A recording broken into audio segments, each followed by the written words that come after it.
I'd like to go ahead and refresh on how we work with ideals, maybe do an example here. So ideals, remember I is an ideal of a ring, and we notate that by a sideways triangle. I is an ideal of a ring R means I is a subring. I is less than, that's the symbol for subring, and for all A and I, R and R, AR and RA are elements of the ideal. In other words, if you multiply an element of the ideal on the left or on the right by an element of the ring, it ends up in the ideal. So the ideal is sort of a vacuum that sucks everything into itself. Okay? So then we have the three-step ideal test. Oops. Ideal test. There we go. So a subset set I of a ring is an ideal if and only if three things hold. First off, has to be non-empty. No fair having an empty set. Second, it has to be closed under subtraction. For all A and B in I, A minus B has to be in I. And third, if A is in I and R is in R, AR and RA have to be in I. Now you might notice that this looks a whole lot like the subring test. A subset I of a ring is a subring if and only if it's non-empty, closed under subtraction, and closed under multiplication. So if this said R is in I, that would simply be a subring.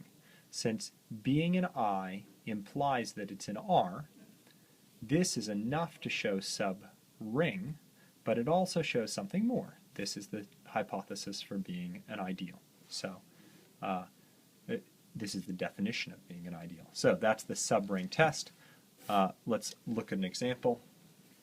Let's consider, say, a non-commutative ring, so a ring without multiplicative commutativity, just because we're so prone to think about things that are commutative. Let's think about 2 by 2 matrices that are what we call lower triangular. The only non-zero elements are in this lower triangle. Okay. And I think I'll leave it to your own time to check that that is indeed a ring.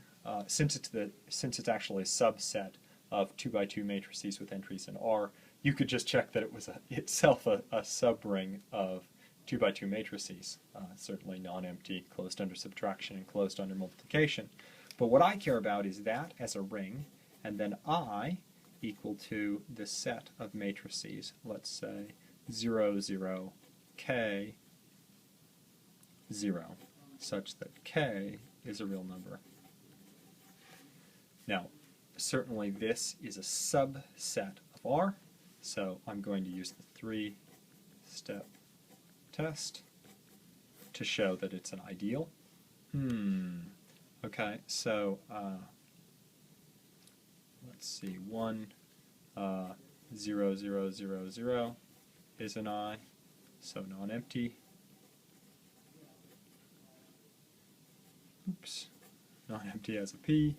Let's see, so let me let two elements, let 0, 0, k, 0, and 0, 0, m, 0 be an I, and I think it's pretty straightforward to see that 0, 0, k, 0 minus 0, 0, m, 0 is 0, 0, k minus m, 0, and of course this secretly we're using the closure under subtraction of the real numbers. That's an I. The least trivial part of the proof is, we're going to let something be, I'm using this last property, something be in I, and something else be in my ring. And think about this. If you have 0, 0, K, 0, A, 0, B, C, row column, first entry 0, row column, second entry 0, row column, third entry is AK, and row column last entry is 0. That's an element of I. If we go the other direction, let's see, A0, B, C, and 0, 0, K, 0. Row column 0, 0, CK, 0. That's still an I. So, therefore, I is an ideal in R. Okay? Now, once you have an ideal, then somehow the thing that you might want to do is you might want to think about being a quotient ring, but I'm going to save that for the next video.